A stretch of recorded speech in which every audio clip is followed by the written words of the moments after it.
च मधुरं मधुरं स्वरूपं कर्मापि ते च मधुरं मधुरा स्मृतिश्च बुद्धिं प्रबोधय प्रभो मधुबोधशक्तिं विद्यां प्रयच्छ परमां परिभावयामि। कोमलं कूजयन् वेणुं श्यामलोऽयं कुमारकः वेदवेद्यं परं ब्रह्म भासतां हृदये मम। कूजन्तं राम रामेति मधुरं मधुराक्षरम् आरुह्य कविता शाखां वन्दे वाल्मीकिकोकिलं निगमकल्पतरोर्गलितं फलं शुकमुखादमृतद्रवसंयुतं पिबत भागवतं रसमालयं मुहुरहो रसिका भुवि भावुकाः तृणादपि सुनीचेन तरोरपि सहिष्णुना अमानिना मानदेन कीर्तनीय सदा हरि नारायणाखिल गुरो भगवन् नमस्ते शिवाय नमः शिवलिंगाय नमः तन्मे मनः शिव संकल्पमस्तु नारायण। 40 श्रीमद्भागवत सप्तम स्कंध अध्याय 2 श्लोक 40। तस्या पथिच्युतं तिष्ठति दिष्टरक्षितं गृहे स्थितं तद्विहतं विनश्यति जीवत्यनाथोऽपि तदीक्षितो वने गृहेऽपि गुप्तोऽस्य हतो न जीवति। यह श्लोक बहुत प्रसिद्ध है, कथावाचकों को प्रायः कंठस्थ रहता है। मन को सांत्वना देने के लिए बहुत ही उपयोगी है।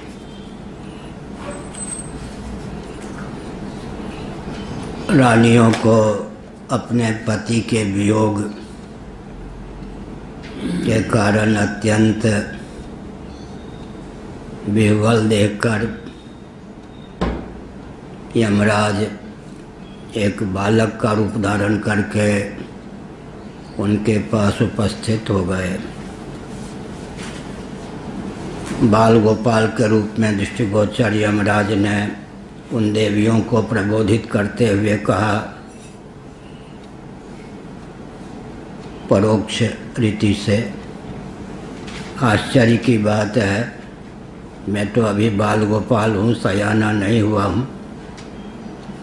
ये तो हमसे बहुत आयु में सयाने हैं, समझ में भी इनको अधिक होना ही चाहिए, परंतु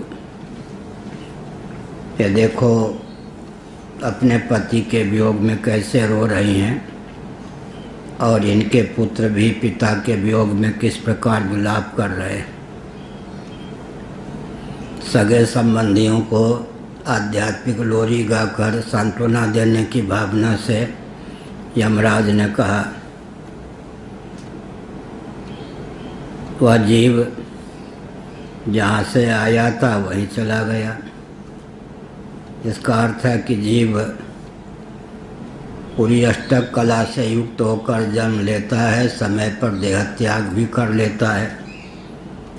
अनादिकाल से शरीर के ग्रहण और त्याग का यह क्रम चलता आ रहा है और जब तक जीव कैवल्य मोक्ष नहीं प्राप्त कर लेता तब तक जन्म और मृत्यु का क्रम चलता रहता है। एक न एक दिन तो प्रत्येक देहधारी की यह गति होती ही है। संयोगशील शरीर का वियोग तो स्वभाव सिद्ध है। देखो सुनो, हम तो तुम लोगों से बहुत अच्छे हैं, परम धन्य हैं। हम कैसे हैं सुन लो हमारी गति। हमारे माता पिता ने तो हमको छोड़ दिया। हमारा शरीर भी अत्यंत दुर्बल है, कृश है, बल समन्वित नहीं है, लेकिन हम मस्त मौला होकर बाल गोपाल होते हुए भी घूमते हैं, कोई हमें चिंता नहीं।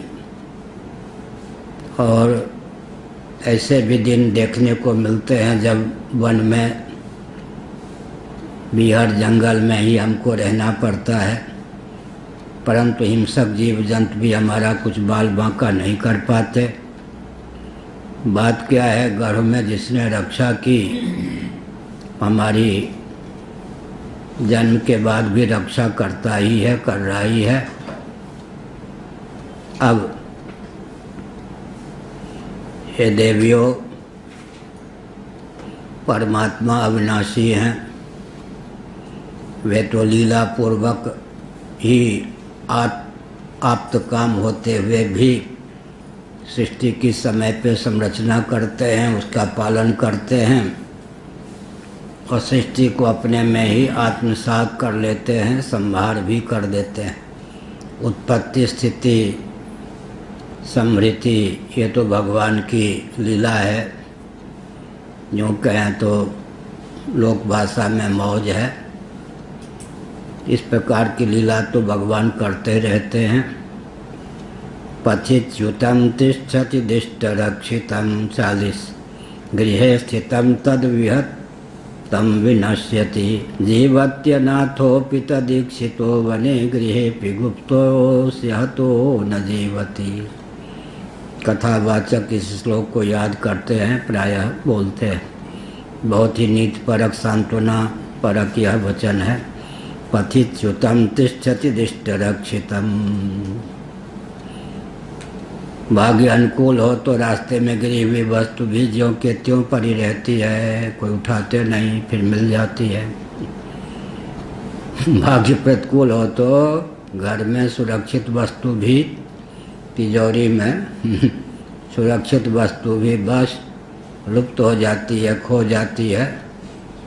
कहाँ चली जाती है, किसके द्वारा चुरा ली जाती है, कह नहीं सकते। दीमक ही पहुँच जाए, चूहे ही पहुँच जाए, आग की ही गति हो जाए, चोर की ही गति हो जाए, कोई सगे संबंधी ही दबोच ले। इस प्रकार से जीवत्यनाथोऽपि तदीक्षितो वने। बहुत विचित्र बात है।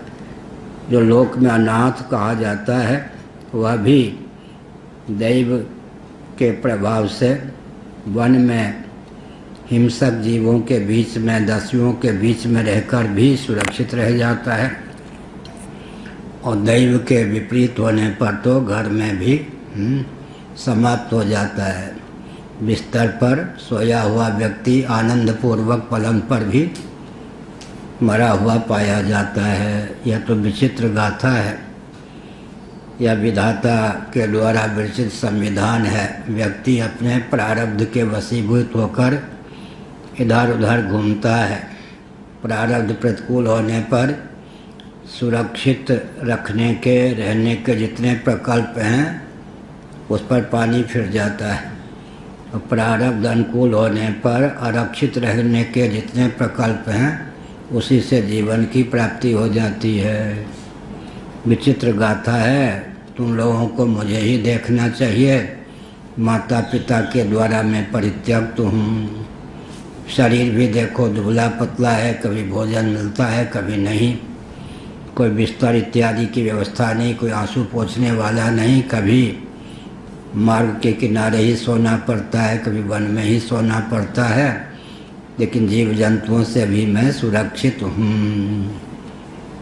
सब प्रतिकूल होने पर भी धैर्य मेरा साथ देता है। प्रारब्ध इसलिए अनुकूल है कि कोई बाल बांका नहीं करता। बाह्य परिस्थिति अत्यंत प्रतिकूल होने पर भी मेरी मौज मस्ती पर ध्यान तो दो देवियों। ये कहा भूतानि तैस्तैर्निजयो निकर्मभिर् भवन्ति काले न भवन्ति सर्वशः न तत्र हि आत्मा प्रकृतावपि स्थितस्तस्या गुणैरन्यतमो निबध्यते। नीतिपरक श्लोक हैं, बहुत बढ़िया। मृत्यु तो सुनिश्चित है। प्रारब्ध के 3 फल हैं। योग दर्शन के अनुसार वेदांत को भी ज्यों के त्यों वे 3 फल मान्य हैं। भगवत पाद शिवावतार शंकराचार्य महाभाग अपने भाष्यों में योग दर्शन के आधार पर जो प्रारब्ध के 3 फल हैं उन्हें समुद्रित करते हैं। जाति, आयु, भोग, मुख्य 3 ही फल हैं। जाति माने जन्म, हो ही गया। आयु माने श्वास और प्रश्वास की निश्चित अवधि, कोटा। भोग का अर्थ होता है सुख दुख देने वाली सामग्री, वस्तु और व्यक्ति की उपलब्धि, उनकी प्राप्ति से सुखानुभूति दुखानुभूति, इसका नाम है भोग। सुखानुभूति दुखानुभूति का नाम है भोग। जन्म का नाम है जाति। आयु का अर्थ श्वास प्रश्वास की निश्चित अवधि का नाम है आयु। जाति आयु भोग। आयु माने श्वास प्रश्वास की निश्चित अवधि। ये तीन तो प्रारब्ध के फल हैं, इसलिए जन्म तो हो ही गया। ब्राह्मण कुल में, क्षत्रिय कुल में, मनुष्य पशु पक्षी जो होना था हो ही गया। उस पर अब क्या बस चलेगा? प्रारब्ध के पीछे डंडा लेकर क्या घूमेंगे? वो तो फलीभूत हो ही गया। रह गई बात आयु की। संयम के द्वारा आयु का निरोध हो सकता है। योगी लोग स्वल्प आयु को भी दीर्घ कर लेते हैं, भोगी लोग दीर्घ आयु को भी स्वल्प कर लेते हैं। श्वास प्रश्वास को बांध लेते हैं समाधि में, तो आयु 10 वर्ष किसी को निर्विकल्प समाधि लग जाए तो जिस आयु की को लेकर, जिस आयु में उसने समाधि लगाई, वही आयु बनी रहती है। आयु पर योगियों की गति होती है। भोगी क्षीण कर लेते हैं, योगी स्वल्प आयु को भी विस्तृत कर लेते हैं। कहीं वरदान के द्वारा, कहीं समाधि के द्वारा आयु पर नियंत्रण हो जाता है। यह भोग की बात है। प्रारब्ध अनुकूल प्रतिकूल परिस्थिति उत्पन्न कर सकता है, लेकिन अनुकूल बुद्धि प्रतिकूल बुद्धि विवेक पर अविवेक पर निर्भर है। क्या और किसको कितनी वेदना प्राप्त होती, कितना सुख प्राप्त होता है, कितना दुख प्राप्त होता है, ये विवेक पर निर्भर है। विवेक अगर पुष्ट है तो दुख की घाटी में रहकर भी व्यक्ति प्रसन्न रहता है। पूज्य गुरुदेव का श्री विग्रह दृष्टिगोचर नहीं रह गया था। संडीला है हरदोई जिला में, वहाँ एक धर्मसंघ का अधिवेशन था। पूर्वाचार्य महाभाग पदासीन थे, वे पधारे थे। स्वामी शिवानंद जी पधारे थे। हमारे गुरु भाई दंडी स्वामी प्रकाशानंद सरस्वती जी महाभाग, पूज्य ब्रह्मानंद सरस्वती जी महाभाग के शिष्य वे पधारे थे। हम थे, हमारे मित्र स्वामी चिन्मयानंद जी महाराज थे। ये सब एक ही धर्मशाला में हम सब ठहराए गए थे, एक ही जगह। कमरे का भेद था, कोई दूरी नहीं थी, बस 15-20 कदम चले एक दूसरे से मिल सकते थे। प्रकाशानंद सरस्वती जी महाराज को भी मैं जाकर ओम हरि करता था। कुछ गुरुदेव के ब्रह्मचारी रहे थे, संन्यास उन्होंने श्री ब्रह्मानंद सरस्वती जी महाभाग से लिया था। स्वामी शिवानंद जी हरदोई जिला के थे ही, हमारे गुरु भाई थे, उनको भी जाकर ओम हरि करता था। स्वामी प्रकाशानंद जी महाराज ने कहा, शिवानंद स्वामी से कहो आके मुझे ओम हरि करें। स्वामी करपात्री जी महाराज के गुरु जी का मैं शिष्य हूँ, तो चाचा गुरु हो गया ना। मैंने शिवानंद जी महाराज से कहा कि वो कहते हैं कि ओम हरि, वो मुझे आके ओम हरि करे, मैं क्यों करूं?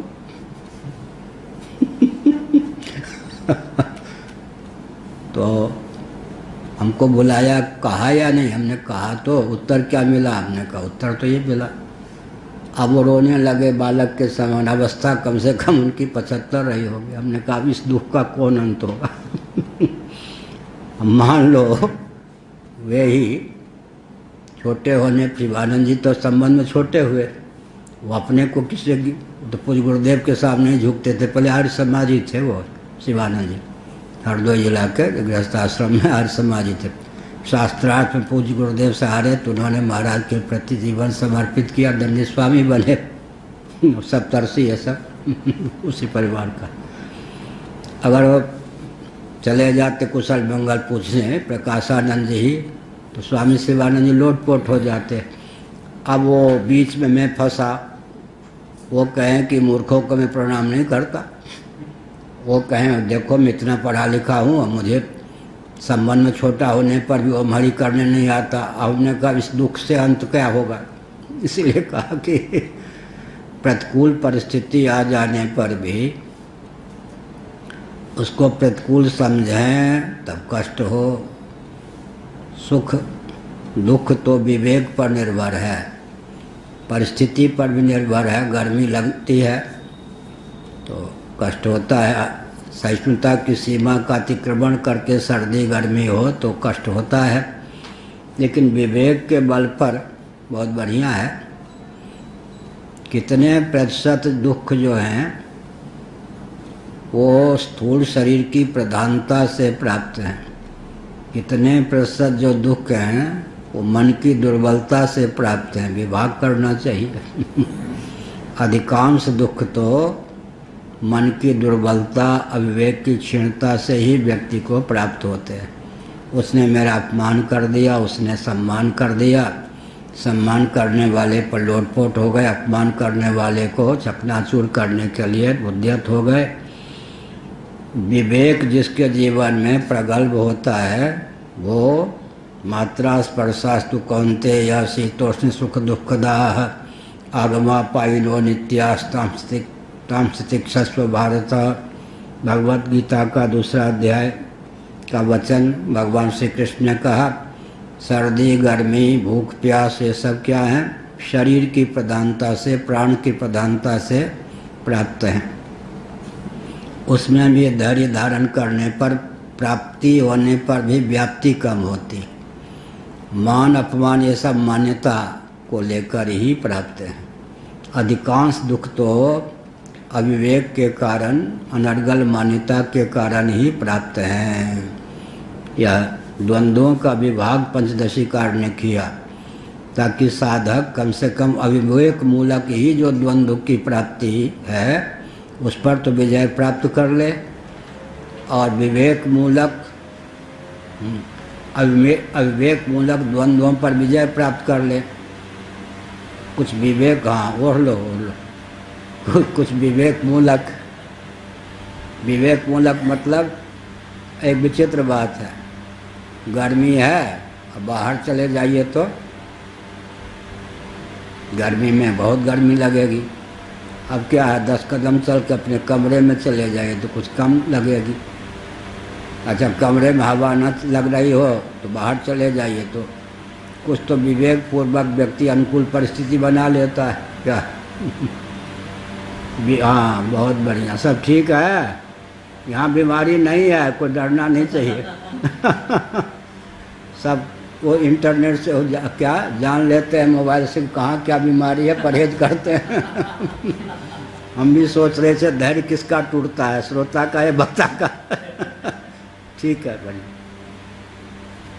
क्या हम थे वहाँ पर बद्रीनाथ में 3 महीने।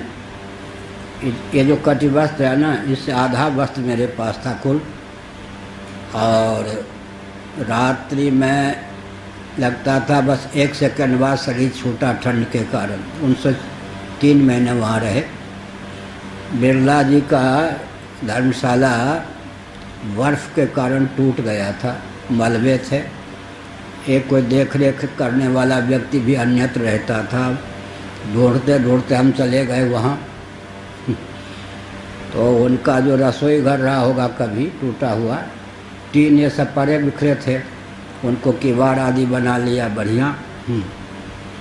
और सीमेंट पे बहुत ठंड लगे तो एक जैसे ऊपर आते हैं ना, जीने के नीचे भी थोड़ी जगह बच जाती है, एक जालीदार लकड़ी का इतना बड़ा टुकड़ा मिल गया था, बीच बीच में जैसे कटोरे जैसे छेद होते हैं, उसको रख के, क्योंकि वहाँ तो ज़मीन पे पाँव दिया नहीं कि गलने लगते थे रात में, उस पर बैठ करके रात में ऐसे ऐसे करता रहता। 3 महीने ऐसे बीते, फिर भी बद्रीनाथ जी की कृपा से 3 महीने वहाँ डटे रहे। और 5 आवृत्ति एक आसन पे बैठ के बद्रीनाथ जी को गीता सुनाता था। वहाँ एक त्रिपाठी जी थे व्यवस्थापक सरकार की ओर से, वो कहते ब्रह्मचार्य जी बद्रीनाथ का व्यवस्थापक मैं हूँ, यहाँ भरपेट खिचड़ी हमारे यहाँ से ले लिया करो। हमने कहा एक जगह नहीं पाते, देर हो जाती क्षेत्रों में, कुल मिला के अधिक से अधिक इतने हैं 4 रोटी मिलती, उस पर 3 महीने रहा। रात्रि में लगता था एक क्षण में नष्ट हो जाएगा शरीर, एक क्षण में नष्ट हो जाएगा शरीर। तो हमने क्या संकेत किया? संकेत किया कि दिन आते हैं जाते हैं, व्यक्ति के जीवन में विवेक की प्रगल्भता हो तो हर घाटी पार करके वह सुरक्षित रहता है। पथिच्युतम तिष्ठति दिष्टरक्षितम गृहे स्थितम तद विहतम विनश्यति जीवत्यनाथोऽपि तदीक्षितो वने गृहेऽपि गुप्तोऽस्य हतो न जीवति। वाह! भूतानि तैस्तैर्निजयोनि कर्मभिर्भवन्ति काले न भवन्ति सर्वशः न तत्र ह्यात्मा प्रकृतावपि स्थितस्तस्य गुणैरन्यतमो निबध्यते। 41वां। पूर्व जन्म की वासना के अनुसार समय पर होती है। हाँ, तो मैंने कहा कि इतना बड़ा कमरा था, लोग कहें कि देखो हम लोग जो है किराए पे रह रहे, इतनी सुविधा नहीं, जिसको इतनी सुविधा, मुझे क्या था, ऐसे घेर दिया था, ऐसे घेर दिया था, वहीं की सामग्री मलबे को निकाल कर बहुत बढ़िया। अब किसी ने कह दिया वो जो बिरला धर्मशाला का कोई रक्षक होगा, कहीं और रहता था, एक ब्रह्मचारी कब्जा करने आ गया है, ढूंढो। वो ढूंढते ढूंढते ढूंढ लिया कि तू ही है। हमने कहा हूँ। तो वहाँ कब्जा, हमने कहा भले आदमी देखते हो शरीर ढकने के लिए पूरा वस्त्र नहीं है, कब्जे के लिए नहीं, बद्रीनाथ का दर्शन करता हूँ, यहाँ रहता हूँ, तुम ये मत समझो कि मैं कब्जा करने के लिए आया हूँ, निश्चिंत रहो। बाबा ठीक है, में से भूल हो गई, किसी ने बहका दिया, प्रणाम करता हूँ, रहो मौज से। फिर भी मैंने कहा कि 2 रोटी दूंगा। उसमें भी लोग द्वेष करने लगे थे बाबा लोग, इसके ठाठ का क्या कहना। इसके ठाठ का क्या कहना, इतना बड़ा कमरा इसको। हमने कहा कमरा ही क्यों, ऊपर का टूट गया था, नीचे 25 कमरे थे, इतने बड़े, तो आधे आधे वाले। हमने कहा सब हमारा ही है अभी। जहाँ चाहो बैठ जाओ, जहाँ चाहो लेट जाओ, और रात में एक क्षण लगता था शरीर टूटे। उसमें भी लोग द्वेष करने लगे। तो हमने कहा भाई विचित्र बात है। इसलिए अब देखिए ना, घोंसला बनाकर पक्षी बया इत्यादि अपना जीवन यापन कर लेते हैं। इसी प्रकार से अगर व्यक्ति की बुद्धि व्यवस्थित है तो विवेकानंद जी ने गाथा लिखी। एक व्यक्ति को क्या किया गया, दंड दिया गया उसकी बुद्धि की परीक्षा के लिए। स्वामी विवेकानंद जी का संस्मरण है। बुद्धि की परीक्षा के लिए एक ऐसी जगह भेज दिया गया, काला पानी में नहीं, एक ऐसी जगह जहाँ सब चीज़ सुलभ और सब चीज़ दुर्लभ। गोबर के ढेर पड़े हैं, ये है वो है, कहीं बेंट कहते हैं ना फावड़ा के, कहीं फावड़े वहाँ है, बेंट वहाँ है, और कहीं जौ इत्यादि के दाने वहाँ बिखरे हैं, ये हैं वो हैं। उसने सोचा ये दंड है, उपहार है। पूरे निरीक्षण किया उसने जाकर। निरीक्षण करने के बाद उसने देखा ओहो, यहाँ तो बिल्कुल स्वर्ग बनाया जा सकता है। बेंट लिए, फावड़ा को व्यवस्थित कर दिया और गोबर का खाद का रूप दे दिया, जौ इत्यादि जो बिखरे थे उनको बीज का रूप दे दिया, एकदम स्वर्ग बना दिया। तब जिसने उसे सजा दी थी उसकी बुद्धि की परीक्षा के लिए उसने आके कहा भाई, हाँ, उन्होंने कहा हमको नरक में भेज दो तो हम स्वर्ग बना देंगे। और किसी व्यक्ति को जहाँ तहाँ थूकता है, मलमूत्र का त्याग करता है, गंदगी में रहना पसंद करता है, बढ़िया कमरा दे दो तो नरक बना देगा। इसलिए क्या विवेक व्यक्ति के पास होता है तो दुख की घाटी में भी विवेक के बल पर वो आनंद का अनुभव करता है। तो विवेकानंद जी ने जो ये गाथा अपने वक्तव्य में कही, उससे हमने बहुत लाभ उठाया। बढ़िया। हमारे यहाँ का भोजन उपनारायण सब कहते गौरीनाथ से सब सबसे बढ़िया घर का होता था, कोई धनी नहीं, भोजन बनावें कैसे,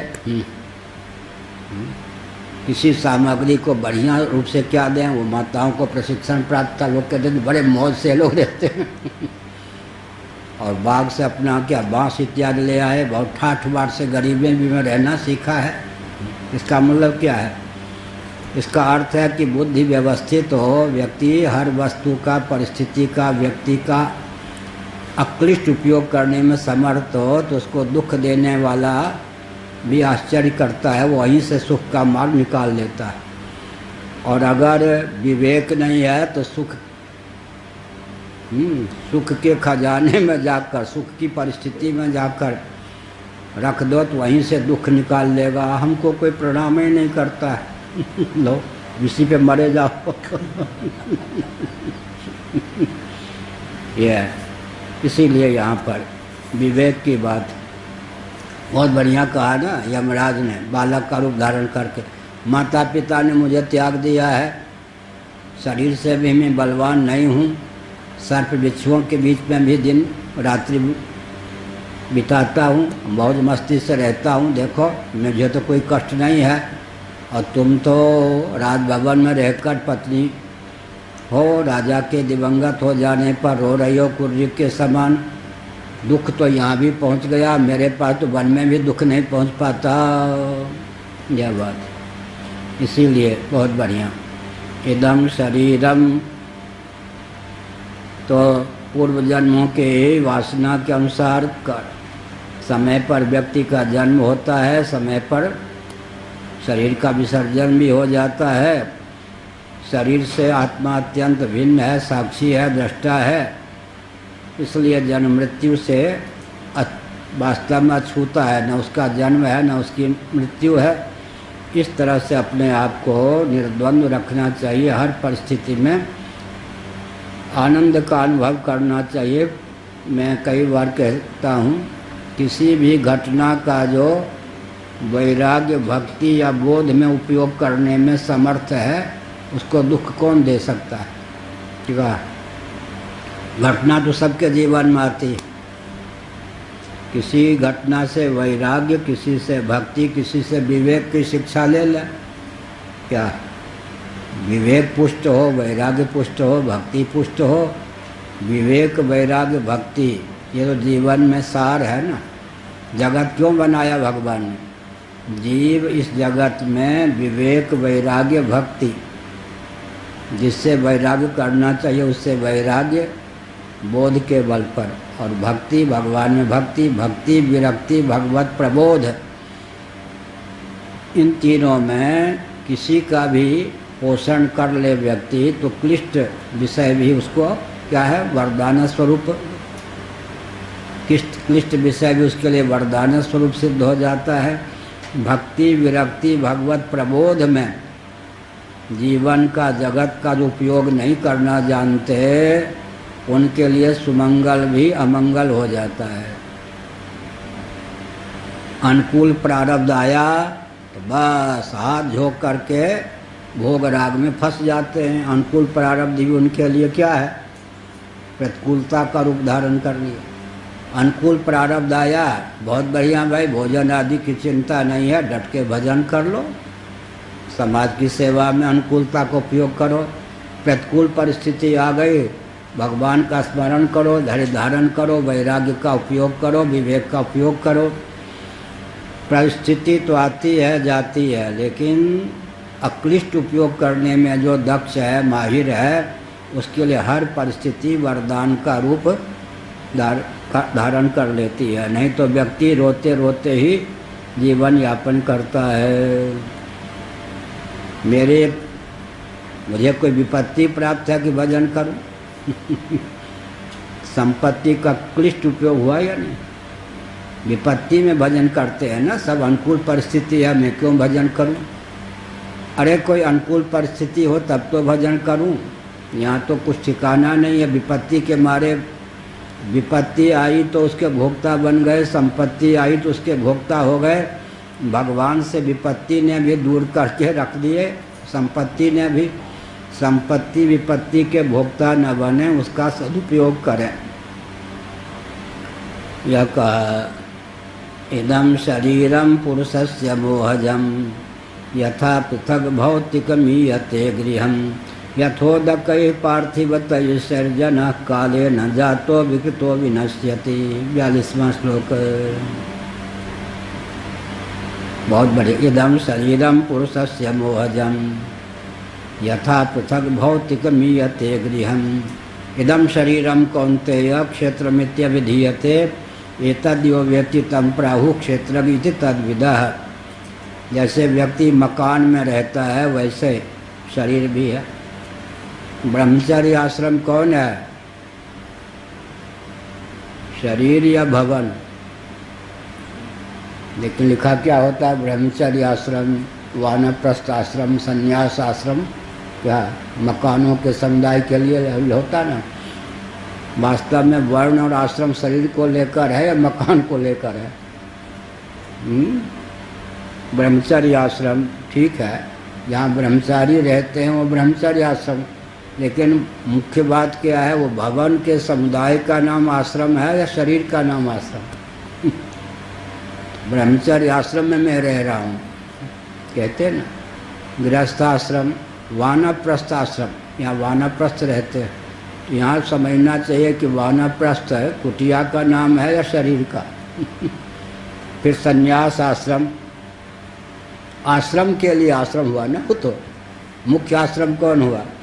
शरीर ही तो ब्रह्मचारी आश्रम में प्रतिष्ठित है, गृहस्थ आश्रम में प्रतिष्ठित है, वानप्रस्थ आश्रम में प्रतिष्ठित है, संन्यास आश्रम में प्रतिष्ठित है। यह कहा जैसे बाह्य भवन से व्यक्ति अपने आप को पृथक समझता है, पार्थिव भवन, वैसे ही शरीर भी एक घर है।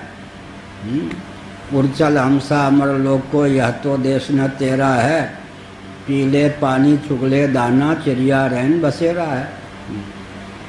बढ़िया है। शरीर भी घर है। क्षेत्रम, भगवान ने क्या कहा? बाहर ही नहीं, ये शरीर भी क्षेत्रम, यह शरीर क्षेत्र है। फिर क्षेत्र का क्षेत्रफल कितना? एक सम्मति दी है ना। क्षेत्र का क्षेत्रफल भगवान ने कितना बताया? शरीर, इदम शरीरम का ना, इदम को कहाँ तक ले गए? क्षेत्र, खेत, क्षेत्र का क्षेत्रफल कितना बताया? क्षेत्र का क्षेत्रफल कितना होगा भृगु जी? इदम शरीरम कौन्तेय क्षेत्रमित्यभिधीयते। गीता के 13वें अध्याय के अनुसार क्षेत्र का क्षेत्रफल कितना होगा? इदम कहाँ तक चला जाएगा? प्रकृति तक। 24 तत्व जो अचित पदार्थ के हैं भगवान सबको ले गए ना क्षेत्र में। महाभूतानि अहंकारो बुद्धिरव्यक्तमेव च इंद्रियाणि दशेकंच पंचचेन्द्रिय गोचरा। ये 24 तत्व हो गए ना। इच्छा द्वेष सुखम दुखम संघात चेतना धृति, ये तो क्षेत्र में उपजने वाले भाव हैं, बुलबुले हैं। क्षेत्र का वर्णन भगवान ने कहाँ तक किया? महाभूतान्य अहंकारो बुद्धिरव्यक्तमेव च इंद्रियाणि दशेकम च पंचचेन्द्रिय गोचरा। 24। मूल क्षेत्र कौन हो गया? प्रधान प्रकृति। प्रकृति ही मूल क्षेत्र है न, मूल क्षेत्र। प्रकृतिम पुरुषं चैव विध्यनादि भावपि। विचित्र बात। इदम शरीरम कौन्तेय क्षेत्रमित्यभिधीयते। क्षेत्र में फिर कहाँ ले गए? क्षेत्र को बैठा दिया प्रकृति पर। और क्षेत्रज्ञ को कहाँ बैठा दिया भगवान ने? पुरुष पर। पुरुषम प्रकृतिम चैव विध्यनादि भावपि। दोनों अनादि हैं। मूल क्षेत्र कौन है? प्रकृति। मूल क्षेत्र कौन है? पुरुष। तो एक जीववाद हुआ या अनेक जीववाद? तो ईश्वर हो गए या जीव रह गए? ये तो 24 तत्वों का क्या है? मिला जुला रूप है। इन 24 ये जो क्षेत्र है, क्षेत्र का क्षेत्रफल कितना? सांख्योक्त 24 जो पदार्थ हैं, अचित 24 जो पदार्थ हैं सब क्षेत्र हो गए या नहीं? महाभूत उपादान। क्या कोई कहे घट, घट का पूरा परिचय क्या होगा? घट का वास्तविक ज्ञान क्या होगा? मिट्टी समझ लें। मिट्टी का वास्तविक ज्ञान क्या होगा? समष्टि पृथ्वी समझ लें। पृथ्वी क्षेत्र है तो फिर पृथ्वी का स्वरूप क्या होगा? जल। घट को परखने चलें तो कहाँ जाके घट बैठेगा? घट बैठेगा जितने किलो मिट्टी से घट निर्माण हुआ उस मिट्टी पर बैठ गया या नहीं? मिट्टी बैठेगी पृथ्वी में जाके, पृथ्वी कहाँ बैठेगी? जल में जाके, जल कहाँ बैठेगा? तेज में तेज कहाँ? वायु में वायु कहाँ? आकाश में आकाश कहाँ? अहम तत्व में अहम तत्व कहाँ? महतत्व में महतत्व कहाँ? प्रकृति में इदम या घट है, इसको जाके कहाँ बैठा देंगे? प्रकृति तक। ऐसे शरीर को कहाँ बैठाएंगे? प्रकृति तक। अब घटज्ञ कहाँ बैठ गया? पुरुष पे जाके। क्षेत्रज्ञ कहाँ बैठ गया? पुरुष पे जाके। तो क्षेत्र का क्षेत्रफल किसी भी वस्तु पे ध्यान जाए, हम लोगों ने 8-8 घंटे धारणा की है, किसी वस्तु पे ध्यान जाए तो जब तक उसको आत्मा से एक नहीं समझ लेते थे तब छोड़ते नहीं थे। ये सुन लिया अच्छा है, फिर उसके अनुसार अभ्यास करना चाहिए। क्या? जिस पे दृष्टि जाए उसी को ब्रह्म तक पहुंचा दें, कम से कम प्रकृति तक तो ले ही जाएं। क्या? तब क्या होगा? घनीभूत ज्ञान हो जाएगा, निष्ठा हो जाएगी। तो यही, ये घट क्या है, अभी तांबा क्या है, लोटा क्या है, अंत में इस पात्र जो है ताम्रपात कहाँ जाकर बैठेगा? प्रकृति। प्रकृति इसका मौलिक स्वरूप है या नहीं? यह तो क्षेत्र का क्षेत्रफल कहाँ कितना हो गया? शरीर आदि जो क्षेत्र हैं इनका क्षेत्रफल कितना हो गया? 24 जो अचित पदार्थ के प्रभेद हैं। तो मूलक क्षेत्र कौन हो गया? मूलक प्रकृति का नाम ही मूलक क्षेत्र हो गया। तब क्षेत्रज्ञ कहाँ बैठ गया जाके? क्षेत्रज्ञ का मौलिक स्वरूप क्या हो गया? क्षेत्रज्ञ का पुरुष ही हो गया। प्रकृति में पुरुषम से हुआ, यह है। और प्रकृति को फिर कहाँ ले जाएंगे? ब्रह्म की शक्ति। तो पुरुष को कहाँ ले जाएंगे? ब्रह्म तक। फिर ब्रह्म की शक्ति जब प्रकृति हो जाएगी तब अद्वैत तक कैसे ले जाएंगे? कोई भी शक्ति शक्त को, अपने आश्रय शक्तिमान को अपनी विद्यमानता से सद्द्वितीय नहीं करती। अपने कोटि कोटि कार्यों को लेकर भी शक्तिमान को सद्द्वितीय नहीं होने देती पंचदशी। तो क्या अर्थ हुआ? ब्रह्म शक्ति रेव प्रकृति ही निरालंबोपनिषद। यह जो प्रकृति है वो परमात्मा की शक्ति है। जो शक्ति होती है अनिर्वचनीय होती है, अर्थात उसकी चमत्कृति क्या होती? अपनी विद्यमानता से भी द्वैत उत्पन्न न करे, अपने कार्यों को लेकर भी द्वैत उत्पन्न न करे। इस प्रकार से पुरुष तक बैठा दिया। क्षेत्र को कहाँ ले गए? पुरुष तक। पुरुष को कहाँ ले गए? परमात्मा तक। परमात्मा को क्या सिद्ध कर दिया? प्रकृति माया शक्ति या उसके कार्यों को लेकर भी पुरुष में परमात्मा में द्वैत की प्राप्ति नहीं होती। अद्वैत ब्रह्म स्वरूप। कहाँ लिखा है? गीता के 13वें अध्याय में क्या लिखा है? उपद्रष्टानुमंता च भर्ता भोक्ता महेश्वर परमात्मेति चाप्युक्तो देहेस्मिन् पुरुषः परः। यह हुआ। तो पूरी गीता आ गई ना थोड़ी देर में। इदम शरीरम पुरुषस्य मोहजम यथा पृथक भौतिकमीयते गृहम। पंचभूतों से, मिट्टी आदि से बना हुआ घर जैसे क्या है? आत्मा नहीं है, उसको हम घर ही समझते हैं। ऐसे शरीर भी। फिर शरीर के बाद कहाँ जाएंगे? इंद्रियों को भौतिक कैसे समझेंगे? अपंचीकृत पंच महाभूतों का कार्य। फिर अंतःकरण को भौतिक कैसे समझेंगे? अपंचीकृत पंच महाभूतों का कार्य। फिर प्राणों को भौतिक कैसे समझेंगे? अपंचीकृत पंचभूतों का कार्य। फिर अपंचीकृत पंच महाभूतों को कहाँ ले जाएंगे? तामस अहम में। तामस अहम को कहाँ ले जाएंगे? अहम में। अहम को कहाँ ले जाएंगे? महत में। महत को कहाँ ले जाएंगे? अव्यक्त में। अव्यक्त को क्या सिद्ध कर देंगे? प्रकृति माया। माया को कहाँ ले जाएंगे? ब्रह्म की शक्ति में। ब्रह्म की शक्ति माया क्या हो जाएगी? न स्वतंत्र सत्ता, न चित्ता, न प्रियता, संयुक्त अनिर्वचनीय।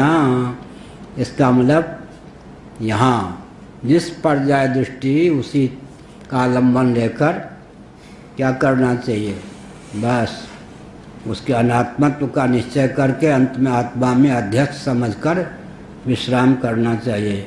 इदम शरीरम पुरुषस्य मोहजम यथा पृथक भौतिकमीयते गृहम यथोदकैः पार्थिव तैजसैर्जनः काले न जातो विकृतो विनश्यति। ये सब वरदान स्वरूप हैं, क्या है, जीवन प्रदान करने वाले भाव हैं। लेकिन बोल कौन रहा है, यमराज बोल रहे हैं, बाल गोपाल बन करके बोल रहे हैं। लेकिन सुना कौन रहे हैं ये हिरण्यकशिपु भाई, अपने भाई की विधवा पत्नी को, अपनी माँ को सुना रहे हैं, दिति को, फिर भतीजे को, भतीजियों को सुना रहे हैं। हाँ, कितना बड़ा ज्ञानी होगा हिरण्यकशिपु। लेकिन बाद में पहले क्या कहा, गायों को मारो, ये जलाओ, ये जलाओ। इतना बड़ा ज्ञानी, इतना बड़ा दुष्ट होगा, कल्पना कर सकते।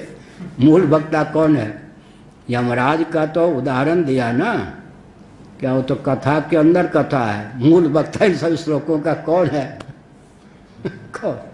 कौन कोई इन श्लोकों को देखा जाए, अर्थ किया जाए, किसी को भागवत के आरंभ का ज्ञान न हो, इन सब श्लोकों का वक्ता कौन है अभी भृगु जी, हिरण्यकशिपु।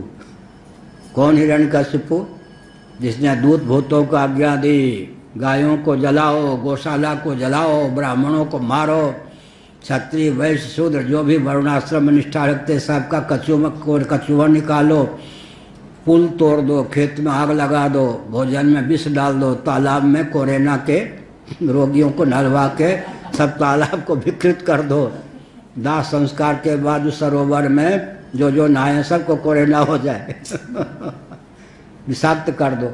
अब इन श्लोकों को वक्ता अंतर में कौन हुआ, यमराज के माध्यम से सही हिरण्यकशिपु है तो सोच सकते हैं कि इन श्लोकों को तो वक्ता इतना बड़ा दुष्ट होगा, आतंकवादी होगा वक्ता इतना बड़ा आतंकवादी होगा, उसके मुख से सब वचनामृत निकलेंगे। लेकिन शिक्षा किसको दे रहा है, सब अपने दूत भूतों को, दैत्यों को, दैत्य धनुजों को शिक्षा दे रहा है, सब आतंकवादियों को आत्मबम बना रहा है ये क्या हुआ, ज्ञान विज्ञान का क्लिष्टतम उपयोग, क्या क्लिष्टतम उपयोग। इसीलिए क्या है कि ये सब ज्ञान विज्ञान कहाँ आया, अरे भाई कश्यप जी के यहाँ जन्म लिया था तो सब गाथा चलती होगी नहीं, सत्संग से तो आया। और था कौन, जय विजय वैकुंठ में, ये सब ज्ञान विज्ञान के बल पर तो वैकुंठ में पहुँचा था। इसलिए शापित होने पर भी ज्ञान विज्ञान के संस्कार सुरक्षित थे, लेकिन शाप के कारण वो इस ज्ञान विज्ञान का प्रयोक्ता नहीं हो सकता था, दैवी संपत्ति का रक्षक नहीं हो सकता था। यही बात है ना। और वो भी बेचारे से अपराध क्या बना था, सनत कुमार आज मैं सोच रहा था सनत सुजाति आदि निष्पाप हैं, लेकिन वो सोचते हैं मैं जो इसको साप दे रहा हूँ, देने जा रहा हूँ, हम जो साप देने जा रहे हैं उसके फलस्वरूप ये तो असुर बनेगा, तो जिसका हम रक्षक हैं उसी को खाएगा, गौशाला को नष्ट करेगा, गायों को नष्ट करेगा, ब्राह्मणों को नष्ट करेगा। क्या मतलब, सनकादि के द्वारा दिया हुआ शाप जो है किसको जाके लगा, सांप के चपेट में कौन आए, जिनकी रक्षा ही सनकादि चाहते हैं। तो साप देने के पीछे भी सोचना चाहिए कि साप ही कहीं हमारे लिए साप न सिद्ध हो जाए, जिसकी रक्षा करने के लिए हम हैं कहीं उसी के लिए हमारा साप क्या है, नष्ट करने का बानक ने धारण कर ले। आज मैं सोच रहा था वो तो अहंकार से ऊपर हैं, लेकिन सनकादि सोचते कि हमारे साप के 3 जन्म का दिया, अंत में समेट लिया, नहीं तो 10-20 जन्म और होते इनके, तब तो कुछ भी विश्व में रहने नहीं देते। ये भी होता है कि साप का फल विस्फोट प्रकारांतर से, सनकादि पर कोई आक्षेप नहीं है। ये साप जो दे रहे, अब कहीं वो साप हमारे लिए साप न हो जाए, क्या प्राय होता यही है, जिसको हम साप देते हैं वो साप हमारे लिए ही साप हो जाता है। जिसकी हम रक्षा करते हैं उसी का संभार इसने किया या नहीं? सनकादि किसकी रक्षा करेंगे? गाय की, ब्राह्मण की, वर्णाश्रम की, वेदादि शास्त्रों की, क्या? तो सब का नाश कर दिया। लेकिन वक्ता भी कितना बढ़िया, यमराज के मुँह से कौन बोल रहा है? हिरण्यकशिपु बोल रहे हैं। व्यास गद्दी पर बैठे हैं अभी भाई, छोड़े मत। इदं शरीरम पुरुषस्य मोहजम यथा पृथक भौतिक मीयते गयम यथोदकैः पार्थिव तैजसैर्जन काले न जातो विकृतो विनश्यति। अज्ञान के वशीभूत होकर ही व्यक्ति इसको अपना समझ लेता है। बुलबुले आदि पानी के विकार, इसी प्रकार से घड़े इत्यादि मिट्टी के विकार हो गए, स्वर्ण इत्यादि तेजस हो गए, ये रूपांतरित। पार्थिव विकार, वारुण विकार, तेजस विकार का नाम लिया। पार्थिव तेजसैर जना उदकई है। उदक माने जल के विकार कौन हो गए? तरंग, बुदबुद, फैन आदि। पृथ्वी के विकार कौन हो गए? हीरा पर्यंत। खंडन खंड खाद्य में आया है, हीरा जो है पार्थिव है, सोना है तेजस। पृथ्वी के विकार कौन हो गए? घट इत्यादि होते होते कहाँ तक? हीरा तक पृथ्वी के विकार। तेजस कौन हो गए? सुवर्ण को तेजस कहा गया है। यह सब पार्थिव और वारुण और तेजस विकार, यह सब संसार है। हीरा क्या है? पार्थिव। सोना क्या है? तेजस। ये और नीलमणि भी क्या है? वारुण। बिल्कुल ठोस है, लेकिन वो बर्फ पिघलने से बच जाए, ऐसे जगह बर्फ हो पिघलने से बच जाए तो वही धीरे धीरे नीलमणि का रूप धारण कर लेता है। यथोदकै पार्थिव तैजसैर्जनः काले न जातो विकृतो विनश्यति। ये सब के सब क्या है? समय पर जन्म लेते हैं, परिवर्तित होते होते ऐसा रूप धारण कर लेते हैं कि कोई परख भी न सके। पारखी व्यक्ति ही परख पाते हैं। फिर धीरे धीरे ये सब के सब विलुप्त भी हो जाते हैं। माने हीरा की भी दुर्गति हो जाती है, सोने के भी दुर्गति हो जाती है, और क्या कहें नीलमणि आदि की भी दुर्गति हो जाती है। तो पहचानना भी बहुत कठिन है पृथ्वी किन किन रूपों में परिणत है, पार्थिव प्रपंच कहाँ तक है, और वारुण उदक जल का क्या क्या रूप हो जाता है। मोती ये सब जल के रूप हैं या नहीं?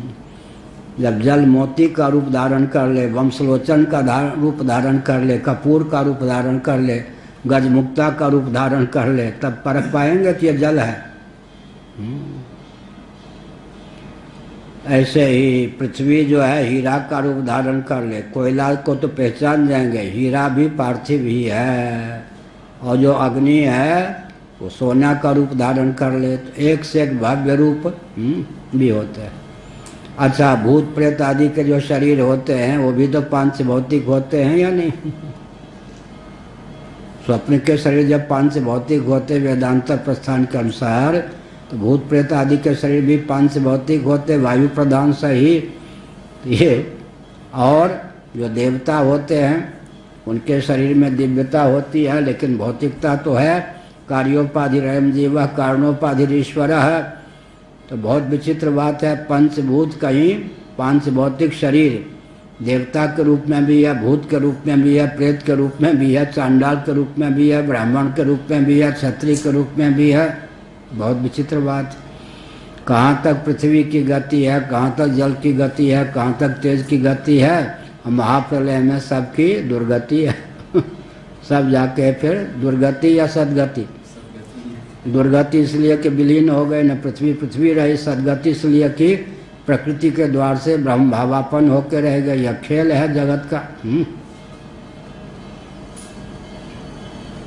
यथा नलो दारुषु भिन्न ईयते यथा नीलो देहगतः पृथक्सितः यथा नभः सर्वगतं न सज्जते तथा पुमान् सर्वगुणाश्रयः परः। यथा नलो दारुष भिन्न ईयते यथा नीलो देहगत पृथक्सितः यथा नव सर्वगतम न सज्जते तथा पुमान् सर्वगुणाश्रयः परः। बहुत बढ़िया ये दोनों श्लोक हैं। पंचभूतों को लेकर फिर अग्नि को लेकर कहते हैं। काठ में रहने वाली जो आग है काष्ठ से जैसे पृथक है, इसी प्रकार देह में रहने वाला जो पवन है प्राण पवन देह से पृथक, और घटाकाश है सब घटादि में रहने वाला आकाश जैसे अलिप्त है, ऐसे ये जीव तत्व है, आत्म तत्व है। क्या है? असंग है। बहुत बढ़िया उदाहरण दिया। काष्ठ में रहने पर भी अग्नि काष्ठ से पृथक है ही, स्पष्ट ही है। देह में रहने पर भी प्राणवायु देह से पृथक है। आकाश जो है घटादि में रहने पर भी घटादि ही नहीं है। इसी प्रकार यह जीव शरीर में रहने पर भी देहेंद्रीय प्राणांतकरण से पृथक ही है। श्री राम जय राम जय जय राम। धर्म की अधर्म का प्राणियों में विश्व का गौ माता की गोहत्या भारत सर्वभूत हृदय धर्म सम्राट स्वामी श्री कटपात्री जी महाराज की, श्री जगन्नाथ महाप्रभु की, श्री बलभद्र महाप्रभु की, भगवती सुभद्रा देवी की। हर हर